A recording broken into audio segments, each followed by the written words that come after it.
Bismillahirrahmanirrahim. Assalamualaikum warahmatullahi wabarakatuh. Asyhadu an la ilaha illallah, asyhadu anna Muhammad Rasulullah.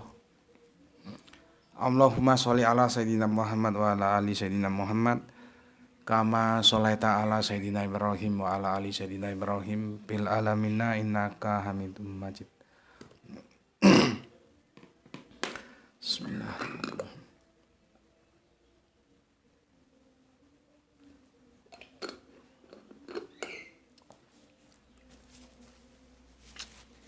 Kita masih melanjutkan kajian yang lalu, seri kedua ya. Berarti ini seri ketiga sekarang ya. Seri ketiga. Di seri kedua aku telah menjelaskan ini ya. Ini di perjanjian lama ada penyembahan imanen, yaitu ini raja-raja yang disembah ya. Raja itu yang makhluk, bukan Allah gitu loh. Aku lengkapi dengan penyembahan transenden yang kita ambil dari kisah Daniel ya, yang naik di atas tingkap ya menghadap ke Yerusalem ya. Dan kemudian aku lengkapi kemarin dengan bagaimana ritual itu dilakukan. Ini di Mazmur ini berapa ya ini? 7 kali sehari di sini. Kalau di sini Daniel 3 kali sehari ya. Itu juga dilanjutkan ke Tawarik 6, 34, 38 ini sudah kita kupas tuntas. Dan aku kemarin sudah menukil Yesus itu disembah sejak kecil loh ya. Sejak masih ini digendong ya. Ini sudah ya. Jadi PL sudah selesai ya. PL sudah terbukti ada penyembahan transenden, ada penyembahan imanen. Jadi setiap yang disembah sujud belum tentu transenden, bisa imanen gitu loh ya. Ini sudah ya. Kan sekarang kita bergeser melihat bagaimana sosok Yesus ini ya. Oke, ini seri ketiga dari sembah sujud dalam Abrahamic Faith ya. Sekedar mereview ulang. Oke, sebelum kita lanjutkan ke seri ketiga, kita panjatkan dahulu doa untuk saudara-saudara kita yang telah memberikan sholawat atas channel dakwah ini. Semoga sholawat yang diberikan itu menjadi catatan langit amal soleh untuk mereka dan keluarganya ya. Begitu juga untuk PR-PR tercintaku ya, yang mendoakan aku dengan doa-doa baiknya ya. Semuanya lah dari kalian ya. Matur nembah nuwun, terima kasih, dan semoga kebaikan doa itu juga tercurahkan kepada kalian semua. Amin amin amin ya rabbal alamin. Oke. Yesus disembah waktu kecil aku sudah jelaskan di seri kedua. Sekarang kita lihat apakah ketika dewasa Yesus tetap disembah. Nah, ini kan menarik sehingga kita bisa potret nanti bagaimana sebetulnya sosok Yesus itu ya. Kita ke sini dulu. Nah, ini aku biarkan dulu ya. Kita ke sini. Matius 14:33. Matius ya 14:33. Ya. Oke, buka anumu. Kebanyakan ngopi. Saya tak minum air putih saya. Bismillah.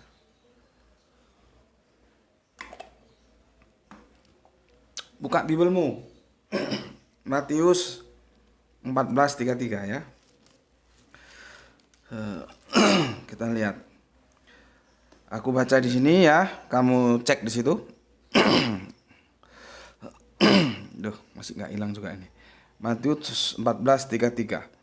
Itu perikopnya Yesus berjalan di atas air ya. Apakah Yesus benar-benar bisa berjalan di atas air? Kapan-kapan kita bahas itu ya. Ada bukunya. Ini.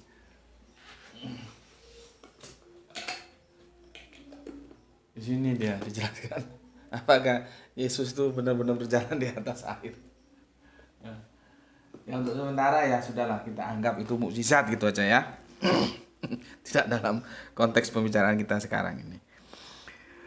Jadi setelah berjalan di atas air ini di surat Matius 14 yang ketiga itu, lalu mereka naik ke perahu dan angin pun redahlah. Ya, 32. Lihat tiga-tiganya. Dan orang-orang yang ada di perahu menyembah Dia, katanya, sesungguhnya Engkau anak Allah. Lihat, Yesus disembah. Ketika naik perahu, tiba-tiba kacau perahunya, ada ombak, semua pada takut, Yesus tertidur. Nah ini ada Allah tidur, ngantuk, ya, tertidur. Kalau di kitab Perjanjian Lama kan jelas, penjaga Israel itu tidak akan pernah tidur, gitu ya. Jadi artinya Allah itu tidak pernah tidur. Ini ada Yesus tidur, ini masih diakui sebagai Allah, itu ya menarik juga untuk didiskusikan ya. Terus Yesus dibanguni ya, mungkin manggilnya itu rabi, ini gimana kapal kita mau tenggelam ini? Wah, gitulah kira-kira. Ya. Tapi setelah Yesus bangun dan angin itu menjadi redah, akhirnya disembah seperti yang di 33 itu. Dan orang-orang yang ada di perahu menyembah Dia, katanya, sesungguhnya Engkau anak Allah. Sebetulnya ini sudah clear loh. Karena sesungguhnya Engkau Allah, enggak begitu. Sesungguhnya Engkau anak Allah. Nah, perdebatannya kemarin seperti perdebatan habis-habisan aku dengan siapa itu, Dr. Ferdinand ya. Itu dosen teologi dari STT Bandung dan ketua BAMAK, Badan Musyawarah Antar Gereja Jawa Barat ya. Jadi itu orang penting itu. Aku tuh kalau debat sama orang-orang gitu baru mau gitu ya. Kalau sama yang kelas-kelas curo ya, kalian aja beres itu. Masa harus aku turun gunung? Itu apa? Ya. Ini disebut sesungguhnya Engkau anak Allah, bukan disebut Engkau adalah Allah, enggak begitu. Jadi sebetulnya meskipun disembah, kerangka berpikir orang-orang penyembah itu tetap tahu Yesus itu anak Allah. Terus bagaimana supaya kita bisa menjadi anak Allah? Ya kamu hidup dalam hukum-hukum Allah gitu loh. Bukan berarti Allah punya anak. Dan perdebatannya kan sudah kalian tonton tuh di video YouTube ya. Oke.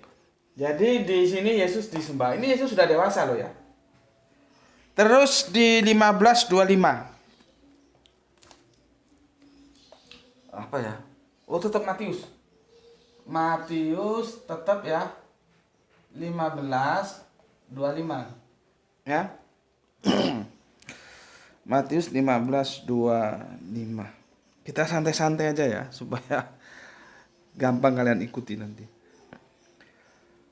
Tetapi perempuan itu mendekati dan menyembah Dia, maksudnya Yesus ya, sambil berkata, Tuhan tolonglah aku. Ya, jadi perempuan yang perikopnya perempuan Kanaan yang percaya. Ya, sebetulnya kan ditolak sama Yesus itu kan. Terus dia menyembah Yesus ya. Menyembah. Sekarang coba kalian pikirkan, apakah di dalam otak wanita Kanaan itu ada berpikir bahwa Yesus itu Allah meskipun dia menyembahnya? Menarik itu ya. Yesus disembah. Oke. Setelah itu Matius, ini yang aku kumpulkan Yesus dewasa, karena Yesus anak-anaknya kan sudah ya. Jadi Allah bisa anak-anak tumbuh besar menjadi dewasa. Allah anak-anak. Ya. Matius 28 9 ya. Ada ya Yesus anak-anak ya, masih anak-anak. Jadi Allah anak-anak, Allah dewasa nanti. Matius 28:9 ya. Matius 28:9. Apa di situ kita dapatkan? Ini tentang kebangkitan Yesus perikopnya ya. Setelah Yesus di pasca penyaliban itu. Tiba-tiba Yesus berjumpa dengan mereka dan berkata, "Shalom bagimu." Shalom diterjemahkan menjadi salam. Ya. Shalom alaikum. Shalom alaikum. Ya. Ya. Oke. Mengucapkan salam bagimu, mereka mendekatinya dan memeluk kakinya serta menyembah. Ini apa, waktu kebangkitan ya, bangkit. Ini tadi yang wanita itu ya, bukan, ini yang di perahu ya, ini yang sorry, yang di perahu yang mana? sebentar, tenang. 14:33 dan orang itu yang ada di perahu. Oh ya, ini di perahu ya, ini di perahu. Ini yang wanita itu 15:25 ya, 15:25 ya. Ini di kebangkitan. Jadi gini, ini peristiwa di perahu ya, di perahu yang kena angin, puting beliung, ditenangkan sama Yesus disembah. Ini yang wanita ya dari Kanaan ya, menyembah Yesus. Ini Yesus bangkit. Ini ketat sekali bahasanya ini ya. Yesus bangkit 28:9 ini ya. 28:9 bahasanya begini ya. Mereka mendekatinya dan memeluk kakinya, jadi dipegang gini ya. Dan menyembah. Ini jelas. Oke, kita cukup ya, 3 kok, sudah cukup lah ya. 3 ini Yesus disembah. Yesus sudah besar loh ya. Orang Yesus yang kemarin kan sudah besar. Nah, ini Yesus disembah ini. Ini Yesus besar ini. Yesus besar disembah. Ini loh. Pertanyaannya tetap, apakah ketika Yesus dari kecil disembah, sudah besar disembah, apakah dia terus serta menjadi Allah? Kan argumentasi itu yang kita mau jawab. Ya.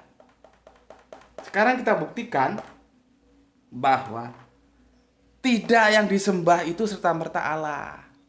Artinya proses sembah sujud itu bisa terjadi pada yang transenden dan yang imanen. Dari perjanjian lama tetap di perjanjian baru juga begitu, tanpa ada perubahan. Sekarang di mana jawabnya? Matius 18:26. Ya. Matius 18:26.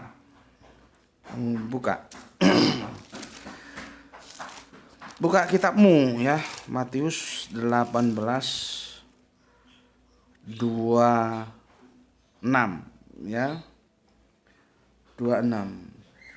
Ini tentang perumpamaan. Jadi Yesus itu juga mengajarkan dengan perumpamaan. Sama seperti di Al-Qur'an juga kan ada masalun, itu berarti misal, perumpamaan, seandainya gitu ya. Jadi di sini Yesus mengajar dengan perumpamaan. Ya. Judulnya perumpamaan tentang pengampunan gitu ya. Kita menukik ke yang 18:26. Sini nampak, Lek? Ya. Maka sujudlah Maka sujudlah hamba itu menyembah dia. Katanya, sabarlah dulu, segala hutangku akan kulunaskan. Jadi yang punya hutang karena belum bisa bayar hutang, menyembah yang kasih utang. Dan mohon kesabarannya, nanti hutangnya akan dilunasi. Yang berhutang siapa? Jelas manusia. Yang kasih hutang siapa? Jelas manusia. Disembah ini. Ya. Jadi sudah, sebetulnya satu ayat ini sudah menjawab ini, bahwa dalam perjanjian baru pun konsep sembah sujud itu tidak berubah dari kitab saudara tuanya, yaitu Torah. Tetap aja perjanjian lama ya, perjanjian lama Tetap saja sembah sujud itu di perjanjian baru juga sama. Bisa transenden, bisa imanen. Di sini udah terjawab kok. Ya, sudah terjawab di sini. Ya, Matius 18:26. Ya, bahwa yang berhutang menyembah yang kasih utang. Yang berhutang ya makhluk manusia, yang kasih utang ya manusia. Kalau memang tidak boleh menyembah itu, mana mungkin Yesus pakai perumpamaan. Adanya Yesus pakai perumpamaan berarti konsep makhluk menyembah makhluk itu masih ada. Dan itu bukan termasuk syirik karena dia masuk dalam tergolong yang imanen, bukan yang transenden. Sebetulnya sudah nampak bahwa argumentasi bahwa Yesus itu Allah buktinya dia disembah runtuh sudah. Karena di sini bukan Yesus, bukan Allah juga disembah.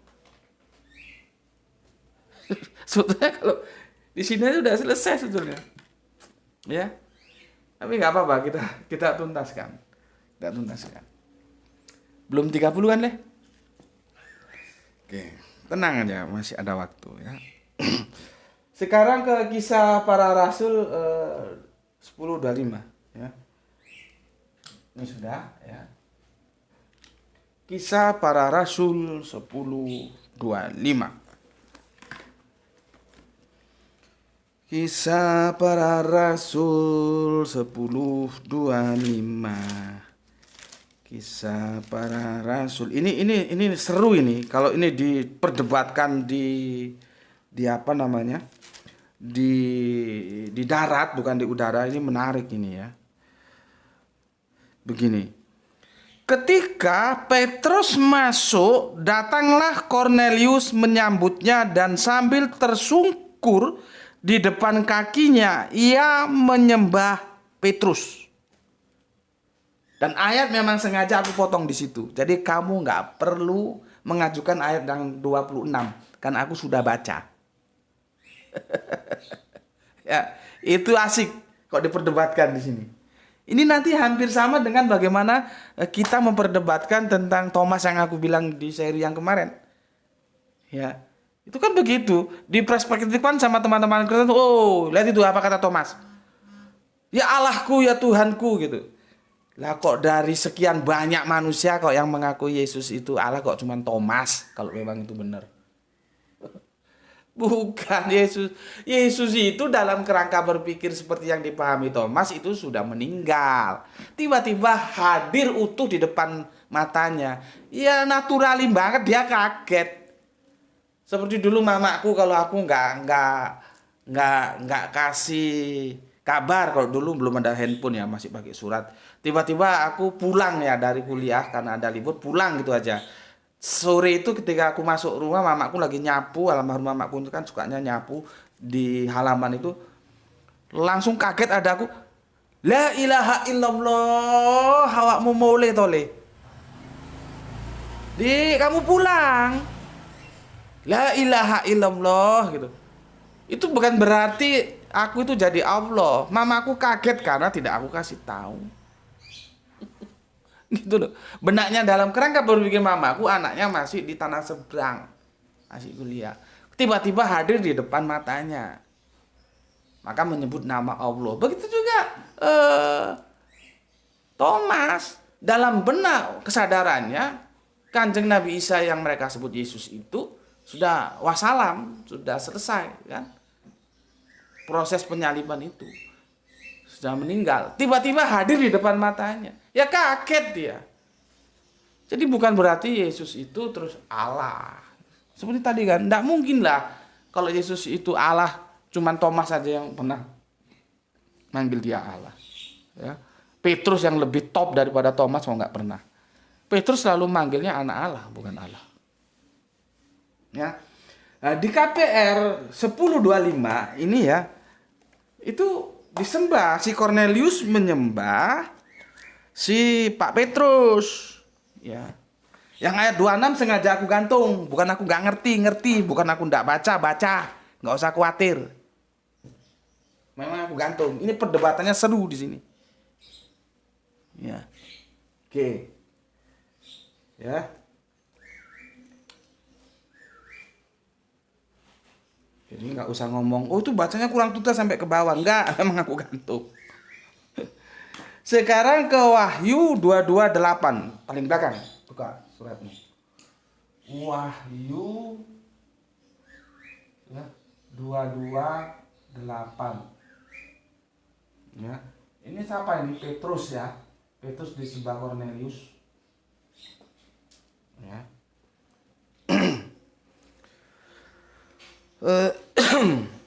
Kalau kalian pergi ke gini loh gampangnya, aku kasih gambaran dulu ya. Meskipun aku nggak tuntaskan sampai ke yang nomor 26 dari Kisah Para Rasul ini, memang aku gantung di Kisah Para Rasul 10:25. Kalau kalian lihat misalkan kalian mungkin pernah ke pondok nggak ya? Ketika itu banyak ngumpul para ustadz, para kiai itu ya. Itu ada yang menghindar untuk dicium tangannya. Gitu loh. Itu sekedar gambaran aja nanti. Kalau memang ini mau di perdebatan tuh kerangka berpikirnya seperti itu. Nggak semua kiai-kiai itu mau dicium tangannya. Dia lihat levelnya, ya. Dan dia lihat suasana juga kadang-kadang atau kerendahan hatinya, ya. Kecuali kalau memang santri yang masih dia bimbing masih ya cium tangan dia mau. Tapi kadang-kadang kalau sudah sama sepuh gitu ya nggak mau dicium tangannya. Terus kalau nggak, oh itu nggak mau dicium tangannya terus dia bukan kiai gitu. Ini anakku gerak itu habis sholat jamaah, assalamualaikum, dia cium tanganku. Terus oh itu dicium tangannya itu kiai gitu. Nggak bisa begitu. Dilihat konteksnya. Begitu juga yang 26. Tapi sudahlah ya, memang aku gantung itu, memang aku gantung. Jadi jangan ngomong aku nggak tuntas baca. Sudah baca, sudah aku pahami. Cuman tidak aku bicarakan. Aku cukup membicarakan di Kisah Para Rasul 25 bahwa Petrus disembah sama Cornelius. Ya. Sekarang Wahyu 228. Ya, Wahyu 228. Buka paling belakang ya kitabmu, Wahyu 228. Wahyu di Pulau Patmos 228. Dan aku Yohanes, akulah yang telah mendengar dan melihat semuanya. Ya. Dan setelah aku mendengar dan melihatnya, nah ini kan agak asik cara bacanya ya. Mau pakai gaya dalang juga nggak bisa ya. Aku tersungkur di depan kaki malaikat. Lihat itu. Tersungkur seperti tadi. Tersungkur di kakinya Yesus. Ya. Yang telah menunjukkan semuanya itu kepadaku untuk menyembahnya. Lihat itu. Ya. Jadi tersungkur di kakinya malaikat. Tersungkur gitu loh ya. Untuk menyembahnya. Ya. Oke. Berikutnya, ini hampir sama lagi dengan ini. Ya. Hampir sama dengan ini. Tetapi ia berkata kepadaku, jangan berbuat demikian. Aku adalah hamba seperti engkau, saudara-saudaramu, para nabi, dan semua mereka yang menurut segala perkataan kitab ini. Lihat itu kuncinya. Sembahlah Allah saja. Jadi ini hampir satu napas. Ya, hampir satu napas ini. Cuman ini memang aku gantung di 26. Artinya bukan Allah pun tuh disembah. Ya, bukan Allah pun disembah. Apa penghormatan? Cuman masalahnya yang disembah ada mau atau enggak itu urusan lain. Seperti Cornelius enggak ngurus. Masalah Petrus mau disembah atau tidak itu enggak ngurus. Yang penting dia memberikan penghormatan kepada Petrus sebagai Petrus ini kan bosnya para murid. Jadi starternya itu setelah Yesus itu Petrus. Gitu loh, komandannya lah. Cornelius kan ya anak buahnya gitulah ya kira-kira. Ya. Jadi masalah Petrus mau disembah atau tidak, ya begitu juga di kitab Wahyu itu bukan masalah, tapi persembahan itu diberikan dan itu bentuk penghormatan. Seperti tadi aku bilang, kalau kita main ke pondok gitu, nggak usah ke pondok lah. Aku itu kalau di mana ya, kecuali kalau siapa, eh itu karena dia anakku ya, kalau dia nyium tanganku ya aku boleh. Tapi kalau misalkan aku ke kampus kadang-kadang atau kemana gitu, yang orang yang sudah kenal aku gitu ya, atau pas ngisi kajian itu, aku ndak mau. Tanganku dicium itu aku ndak mau. Gitu loh. Ya, jadi kalau kita bikin eh, sebuah apa ya, statement bahwa yang dicium tangannya adalah kiai atau ustadz gitu ya, seperti ini, yang disembah itu adalah Allah gitu kan. Kalau di sini kan gitu kan konteksnya kan sama ya gitu ya. Belum tentu, oh dia tidak mau dicium berarti dia bukan ustadz, belum tentu. Orang dia itu nggak gila hormat, sama dengan yang dialami oleh Petrus gitu loh ya. Tetapi kalau ini menurutmu perdebatannya kental, ya sudah, lari ke sini saja, nggak perlu perdebatan bahwa ada yang disembah bukan itu Allah. Sudah. Kalau kita pusing di sini ya. Jadi sudah aku jelaskan, ini tadi Yesus disembah, dan di sini ya, sebagai bukti bahwa ada bukan Allah yang juga disembah ya. Mana penghapusnya deh? Ya. Bukan Allah ya, juga disembah ya. Berarti ini masuk yang mana ini? Ini masuk yang imanen nih ya. Ini masuk yang imanen ini ya. Ini masuk yang imanen. Sama, ini juga ini imanen. Yesus sudah besar dari kecil. Ya.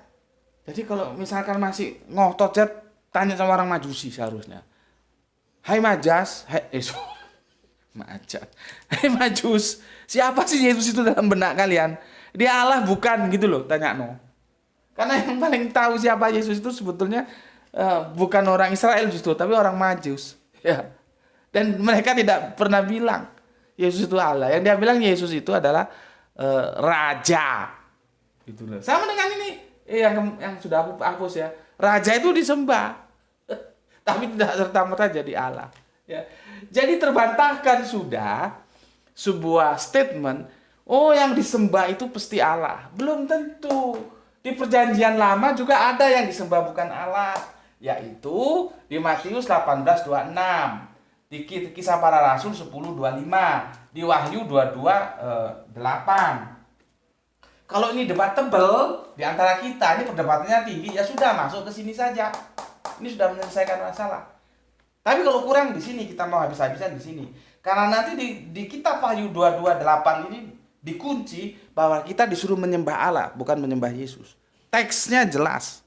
Ya. Begini katanya.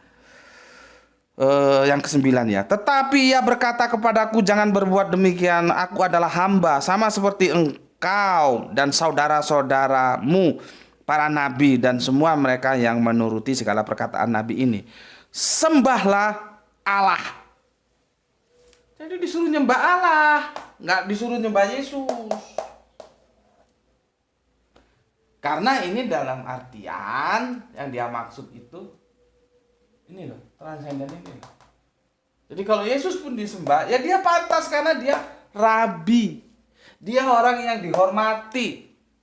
Perkara orang Israel menolak dia, ya itu sejarah memang begitu. Tetapi bagi para murid, dia ini sosok yang sangat dihormati.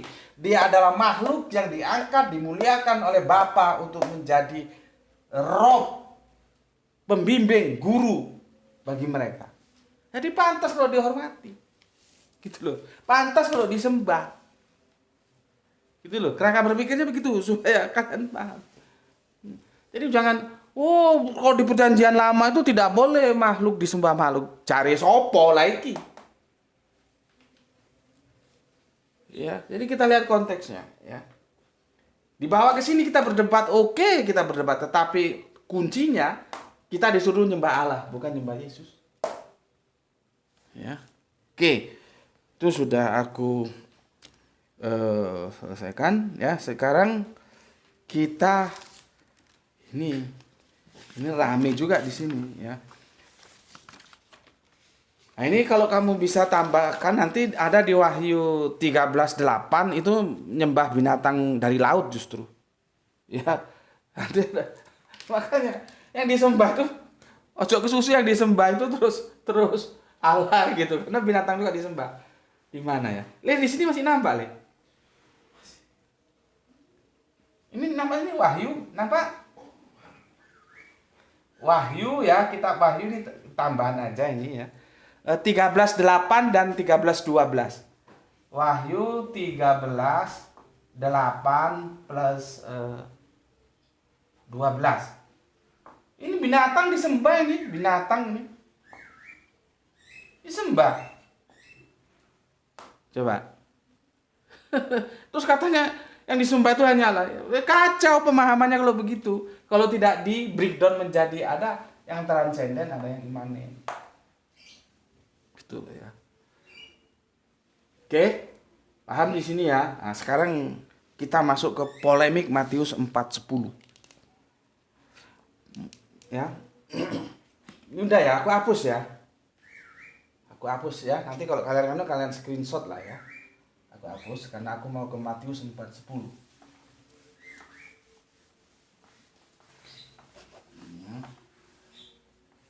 Yang jelas kita sudah buktikan, ya, di dalam perjanjian baru pun konsep sembah sujud itu ada yang transenden, ada yang imanen, tetap seperti yang di perjanjian lama. Begitu juga di perjanjian terakhir, ya. Oke, sekarang Matius 4:10. Ini geger nih di sini. Matius 4:10. Ya. Ini antara saksi Yehova, ya, dan Kristen mainstream itu berdebat panjang di sini, ya, tentang di sini, ya. Kalau saksi Yehova mengatakan bahwa Yesus itu tidak mau disembah, ini buktinya. Gitu ya. Nanti teman Kristen mainstream, ya, oh nggak begitu itu ya. Tapi dia mengatakan suruh jadi ada pembanding antara siapa ya? Ini antara iblis ya. Ini kan waktu dicobai yang kita pernah ngomong kemarin ya. Ada orang kafir baca surat Al-Jin ya, nggak tahu dikirain jin itu jin yang tidak laku jadikan jin dan manusia kecuali beribadah padaku itu ya. Orang jin itu adalah sebutan untuk mereka yang gerakannya tersembunyi kok, dikirain jin yang makhluk yang halus-halus itu. Tapi ketika Yesus dibawa iblis, dia nggak komentari. Itu nggak fair gitu. Seharusnya sama-sama didudukkan yang sama. Kalau kita berbicara akademis, nanti mana yang benar diambil, mana yang salah ditinggalkan gitu. Jadi nggak tajam keluar tumpul ke dalam. Ya. Ada nabi dikerumunin jin, dia bingung, lalu bikin gembar-gembor. Mau tanya dulu jin itu apa? Tidak serta-merta dalam otaknya jin itu adalah makhluk halus itu. Bukan. Jin, janin sama maknanya. Itu satu jader, tersembunyi. Aku sudah jelaskan itu, lihat di sana. Ya. Di mana inilah jin yang dimaksud dalam surat Al-Jin itu. Ya, kalau di Matius 4:10 ini Yesus di apa namanya ini? Bawa sama iblis ya. Nah, itu kok nggak dipermasalahkan, kan tidak fair gitu.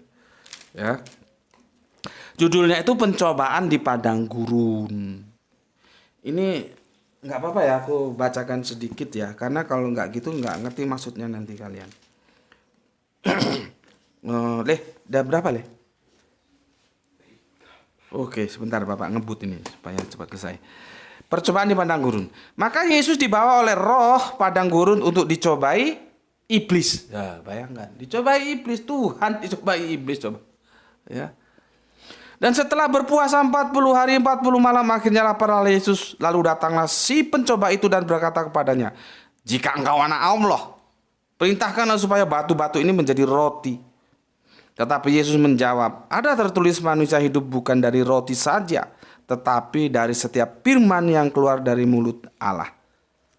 Ini bahasa tingkat tinggi nih, hati-hati kalian. Ya. Jadi manusia itu bukan hidup dari roti aja. Ada yang makanannya nggak roti tapi firman. Itu yang mana dari bagian tubuh kita. Kan ada kebutuhan jasmani, ada kebutuhan rohani. Kemudian iblis membawanya ke kota suci dan menempatkan dia di bubungan bait Allah di atas. Orang Jawa bilang wowong, bagian atas dari bangunan. Kalau di sini bubungan. Ya. "Jika engkau anak Allah, jatuhkanlah dirimu ke bawah, sebab ada tertulis mengenai engkau, Ia akan memerintahkan malaikat-malaikatnya dan mereka akan menatang engkau di atas tangannya, supaya kakimu jangan terantuk kepada batu." Lihat, apa jawab Yesus? Yesus berkata kepadanya, "Ada pula tertulis, jangan engkau mencobai Tuhan Allahmu." Dan iblis membawanya ke atas gunung yang sangat tinggi dan memperlihatkan kepadanya semua kerajaan ini, ya, dunia ini dengan kemegahannya, ya, dan berkata kepadanya, "Semua itu akan kuberikan kepadamu," kepada Yesus katanya, ya, "jika engkau sujud menyembah aku." Jadi Yesus disuruh sujud menyembah si iblis. Ya ora gelem Yesus, nggak mau, ngapain? Ya. Maka berkata Yesus kepadanya, "Enyalah iblis, sebab ada tertulis," ini ya, 4:10. Berkatalah Yesus kepadanya, "Enyalah iblis, sebab ada tertulis, engkau harus menyembah Tuhan Allahmu dan hanya kepada Dia sajalah engkau berbakti." Aku mau keluar dari perdebatan antara Kristen mainstream dan Saksi Yehova yang masing-masing punya argumentasi. Ya, aku punya pendapat sendiri tentang ayat ini, bahwa Yesus itu jelas-jelas, ya, kalimatnya begini, engkau harus menyembah Tuhan Allahmu. Jadi Tuhan Allah, bukan Tuhan Yesus. Tuhan Allah ini loh yang disembah. Ini sembah transenden, bukan imanen. Nih. Ya, jadi aku tidak mau, aku keluar dari perdebatan Saksi Yehova dan Kristen mainstream, silakan dilanjut sana, tidak mau ikut-ikut. Aku punya pemikiran sendiri bahwa Yesus mengatakan yang kita sembah itu ini loh, Tuhan Allah ini loh, bukan Tuhan Yesus. Makanya Yesus nggak ngomong sembahlah aku, nggak ngomong, tapi Tuhan Allah. Clear di sini. Ya, jadi kalau aku baca itu perdebatannya teman-teman Saksi Yehova dan Kristen mainstream itu bagus itu ya. Masing-masing punya argumentasi. Oh, Yesus itu enggak mau disembah gitu. Ya kalau Yesus enggak mau disembah, buktinya Yesus di tempat lain mau disembah. Itu yang aku kurang setuju. Ini bukan masalah Yesus mau disembah atau tidak mau disembah. Masalahnya di sini siapa sebetulnya yang harus kita sembah menurut perintah Yesus. Maka clear, yang harus kita sembah, kalau namanya Kristen itu kan harus mengikuti Kristus kan. Jadi jangan ngaku Kristen tapi nggak mengikuti Kristus, jadi kacau. Karena secara etimologi Kristen itu pengikut Kristus. Gusdurian itu pengikut Gusdur, akhiran an. Gusdur ditambah an menjadi Gusdurian gitu loh supaya gampang. Ya, Muhammad pengikutnya maka ditambahi ya nisbah, Muhammadiyah, pengikut Kanjeng Nabi Muhammad gitu loh. Lalu kalau sudah mengakui pengikut Kanjeng Nabi Muhammad, ya apa yang dikatakan Kanjeng Nabi Muhammad dilakukan.